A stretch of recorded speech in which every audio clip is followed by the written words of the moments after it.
ভারতের চেয়ে আর কেউ নাকি বাংলাদেশকে এত বেশি ভালোবাসে না। নিশ্চয়ই আপনারা ইতিমধ্যে দেখেছেন এই খবরটি।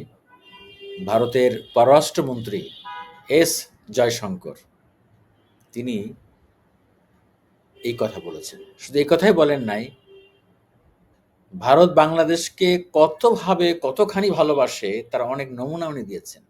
উনি বলেছেন যে বাংলাদেশের ডিএনএ, জন্মের ডিএনএই তো ভারতের ভালোবাসা রয়েছে ইত্যাদি।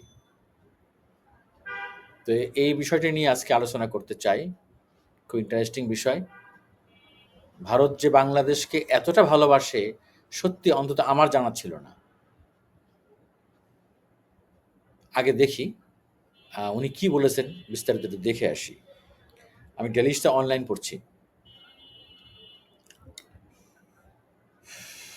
বাংলাদেশের ভালো ভারতের চেয়ে বেশি আর কোনো দেশ চায় না, এমন মন্তব্য করেছেন ভারতের পররাষ্ট্রমন্ত্রী এস জয়শঙ্কর। তিনি বলেন, এটা আমাদের ডিএনএতে আছে।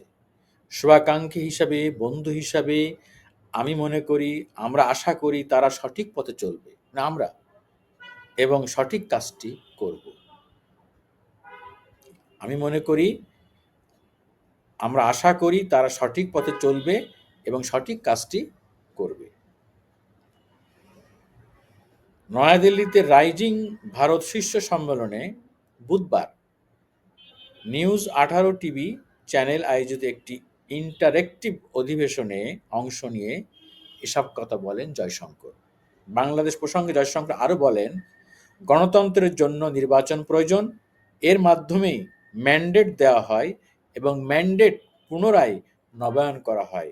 তাই আমরা আশা করি তারা সে পথেই যাবে।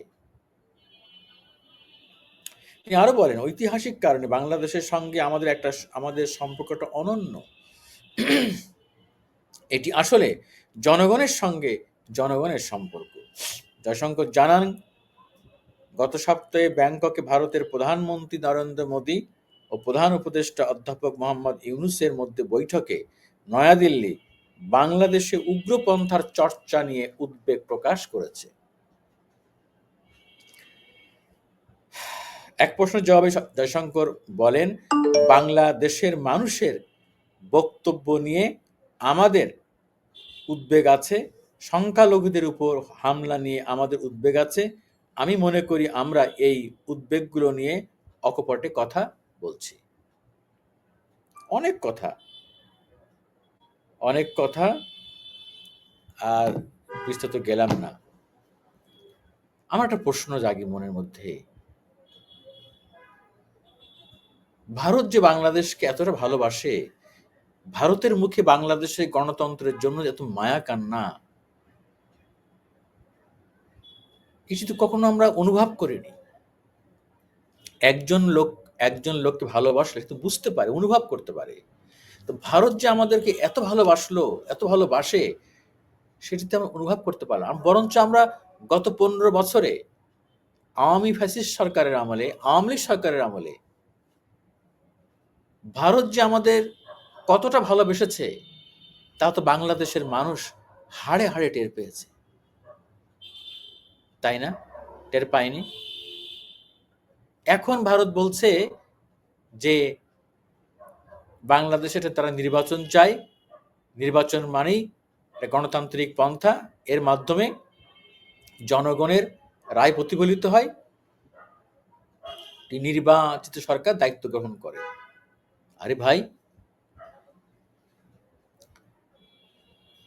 আপনারা যখন 2014 সালে বিনা ভোটে ইলেকশন হয়ে গেল, 154 না 53টা আসনে বিনা প্রতিদ্বন্দ্বিতায় আওয়ামী এমপিরা সব বিজয় হয়ে গেল, বিনা বাধায় একতরফাভাবে আওয়ামী লীগ গভর্নমেন্ট ফর্ম করলো।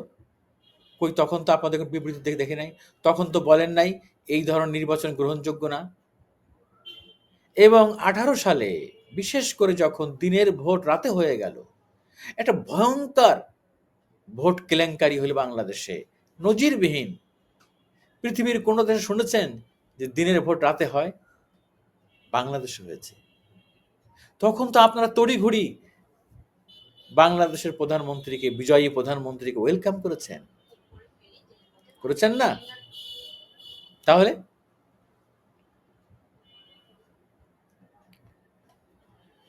তাহলে আমাদের বুঝতে কষ্ট হয় যে ভারত আমাদেরকে কে ভালোবেসেছে। 24 সালে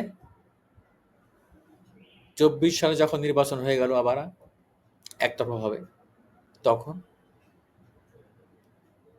দাদা বাবুরা, এটা কি ঠিক? এ কেমন ভালোবাসা আপনাদের? আমাদের গণতন্ত্র নিয়ে আপনার মায়া কান্না করেন, আর আমাদের গণতন্ত্র আপনারা কেড়ে নেন। আপনাদের মনোনীত, আপনাদের দাসখত দেয়া সরকারকে আপনারা বসিয়ে রাখেন। বছরের পর বছর বাংলাদেশের এমন কিছু নেই আপনারা নিয়ন্ত্রণ করেন না। আপনাদের অঙ্গুলি হেলানে সবকিছু হয়। আপনাদের সিদ্ধান্তে এখানে মন্ত্রী নিয়োগ হয়, সচিব নিয়োগ হয়, গুরুত্বপূর্ণ পদে নিয়োগ হয়, বড় বড় প্রকল্প পাস হয়। কি হয় নাই আমরা তো সব জানি। আপনারা আমাদের প্রতিবেশী, আমাদের ভালোবাসেন। প্রতিবেশী কখনো এরকম করে? বন্ধু কখনো এরকম করে? এর নাম ভালোবাসা? আচ্ছা যাক, বাদ দিলাম, 15 বছরের সব কষ্ট ভুলে গেলাম। এই যে এখন আপনি বলছেন ভালোবাসার কথা, ভারতের চেয়ে বাংলাদেশকে আর কেউ ভালোবাসে না, মানলাম। আপনি যখন এই কথাটি বলছেন, ঠিক তার একদিন আগেই আমরা কি দেখলাম? আমরা দেখলাম বাংলাদেশকে দেয়া ট্রান্সশিপমেন্ট আপনি বাতিল করে দিলেন। এটা কি ভালোবাসার উপহার? ট্রান্সশিপমেন্ট বাতিল করা কি একটা উপহার, ভালোবাসার উপহার? আমরা তো ভাবছিলাম যে সত্যিকার অর্থেই যে ভালোবাসাবাসী হয়, তাহলে এই যে আমাদের নবান্ন, পহেলা বৈশাখ, পহেলা বৈশাখেই তো আমরা আশা করতে পারি আপনি ভালোবাসার ফুল আমাদেরকে বিশাল একটা গিফট করবেন। তো আমরা কি ধরে নেব যে এই নববর্ষে আপনারা এই যে ট্রান্সশিপমেন্ট বাতিল, এটি ভালোবাসার একটি উপহার? আপনি বলছেন বাংলাদেশের জনগণের সঙ্গে ভারতের জনগণের সম্পর্ক। ইয়েস, আমরা এটাই চাই। পিপল টু পিপল রিলেশনটা হবে, জনগণের সঙ্গে জনগণের সম্পর্ক হবে, জনগণের স্বার্থ জনগণ দেখবে। আমরা চাই যে কোনো একটি সুনির্দিষ্ট সরকার, কোনো একটি দলের সাথে আপনাদের সম্পর্ক না হোক। কিন্তু দুর্ভাগ্যজনক 1971 সালের পর থেকেই বাংলাদেশে আপনারা শুধু একটি দলকে বেছে নিয়েছেন, একটি পার্টিকে বেছে নিয়েছেন, নেন নাই। বুকে হাত দিয়ে বলেন তো, কি কংগ্রেস কি বিজেপি, সবই এক। ভারতের সরকার পরিবর্তন হলে আমাদের হাহুতাশ করা, খুশি হওয়ার কোনো কারণ নাই। যাহাই 52 তাহাই 53। বাংলাদেশের ক্ষেত্রে ভারতের বিদেশ নীতি সবসময় এক, ওই আমলিগ। ভারতের জনগণ সবাই যে খারাপ তা না, অবশ্যই অনেক ভালো মানুষ আছে।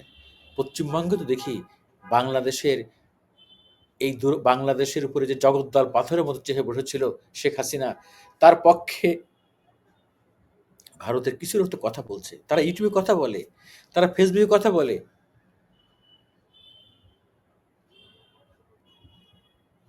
ভারতের দুজন সাংবাদিক, অর্ক ভাদুরী, অর্ক আর একটা কি যেন নাম ভুলে গেলাম, দুইজনেই খুবই, তাদের বাংলাদেশে যে স্টাডি তা আমাদের অনেক সাংবাদিকেরই নাই। যাই হোক, আমরা সব ভুলে যেতে চাই, সব কষ্ট ভুলতে চাই। আসেন, আমরা আপনাদের প্রতিবেশী। সত্যিকার অর্থে বাংলাদেশের জনগণের সাথে আপনারা সম্পর্ক তৈরি করেন। আরেকটা কথা, আরেকটা কথা আপনাদের খুব সিরিয়াসলি বলি, এই যে আপনারা বাংলাদেশকে একটা জঙ্গি তকমা দিতে চান, দাদারা প্লিজ আর এই কাঠ খেলেন না। বাংলাদেশে জঙ্গি নাই।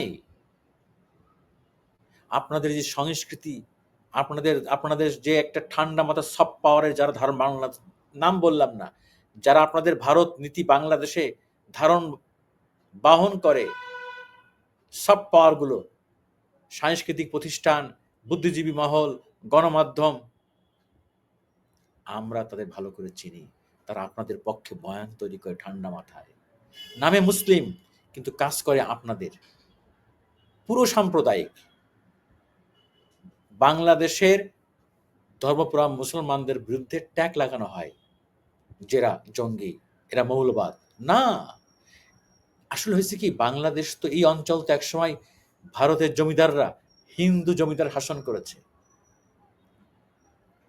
আর সেই জমিদারদের কাছ থেকে সেই শাসন ক্ষমতা ছিনিয়ে নিয়েছে বাংলার মুসলমানরা। আসলে ওই পুরনো রাগ রয়ে গেছে আপনাদের মধ্যে। আমরা তো ওই জমিদারির প্রথা ঘৃণা করি, সেখান থেকে আমরা বেরিয়ে আসছি। বাংলাদেশে কোনো জঙ্গি নাই, মৌলবাদ নাই, নাই। ইসলামের নামে যারা এখানে কেউ কিছু বাড়াবাড়ি করে তা আমরা বুঝতে পারি এবং তাদের কারেকশন হয়, কথা বলি, এবং সরকার, সমাজ, আমরা সবাই সচেতন। বাংলাদেশের প্রত্যেকটা মানুষ সচেতন। এখানে কিছু প্র্যাকটিসিং মুসলমান আছে, ওই যারা আপনাদের কথা শোনে তারা তো প্র্যাকটিসিং মুসলিম না। দাদা মুসলমান, বাবা মুসলমান, সেও মুসলমান নামধারী, প্র্যাকটিসিং না। যারা এখানে নামাজ পড়ে, রোজা রাখে, প্র্যাকটিসিং মুসলিম, তাদেরকে আপনারা অনেকে বলেন মৌলবাদ। ঠিক না। ইসলাম শান্তির ধর্ম। সারা ওয়ার্ল্ডেই মুসলমানদের নিয়ে জঙ্গি কার্ড খেলা হয়। আল্লাহর হস্তে এটা আপনারা করেন না। এটা শেখ হাসিনা ক্ষমতা থাকার জন্য এই জঙ্গি কার্ড খেলছে। তার কিছু আজ্ঞাবহ পুলিশ, আইন শৃঙ্খলা বাহিনী, তারা একটা বাড়ি ঘেরাও করে করে এই জঙ্গি নাটক তারা সাজিয়েছে। ওই টুপিওয়ালা দাড়িওয়ালা লোকদের ধরে ধরে, নিরীহ আলেমদের ধরে নিয়ে তারা এভাবে তারা জঙ্গি বানিয়েছে, জেল খাটিয়েছে, গুম করেছে, খুন করেছে। এই তাদের যে কান্না, কষ্ট, তাদের অভিশাপে শেখ হাসিনার পতন হয়েছে। আমি কনফার্ম, মুখে স্বীকার না করুক, শেখ হাসিনার সময়ে যারা দুঃশাসন চালিয়েছে, খুন গুম করেছে, মানুষের উপরে অন্যায়ভাবে নিপীড়ন করেছে, নির্যাতন করেছে, তারা অন্তর থেকে তাদের অন্তর বলে, তাদের বিবেক বলে, ওই পাপের ফসল হলো 5ই আগস্ট। যে কথা বলছিলাম, অবশ্যই আমরা আমরা ভারতের সঙ্গে বাংলাদেশে একটি চমৎকার বন্ধু প্রতিম, বন্ধু সুসম্পর্ক চাই। আসেন, অতীতের সব গ্লানি, সব ক্লেশ, সব হিংসা বিদ্বেষ ভুলে আসেন আমরা কাঁধে কাঁধ মিলিয়ে প্রতিবেশীর মতো চলি। আমরা সম্মানের সঙ্গে বাঁচতে চাই, সমমর্যাদার সঙ্গে চলতে চাই। আমরা চাই যে আপনারা আমাদের সঙ্গে একটি ভালো কূটনৈতিক সম্পর্ক রাখবেন। বাংলাদেশের মানুষ ঘুরে দাঁড়িয়েছে, আর কোথাও মাথা নত করবে না। এখানে আর কোনো ফ্যাসিবাদ কায়েম হবে না।